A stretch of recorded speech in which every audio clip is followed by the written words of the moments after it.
Ini diikuti oleh berapa jumlah peserta dan berasal dari mana saja? Kontingennya. Oke, baik, alhamdulillah malam ini adalah acara pembukaan Musabaqah Sunnah Ramadan yang ke-24 yang diselenggarakan oleh Swatir Pramuka Aceh di Aceh Barat, diikuti oleh 18 kabupaten kota. Oke.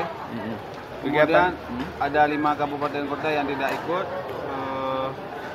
Ada beberapa kabupaten yang nama lupa ya.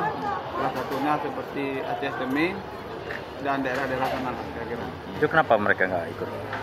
Kebanyakan tidak ada persiapan, tidak ada peserta yang dikirim sehingga mereka memutuskan untuk tidak ikut.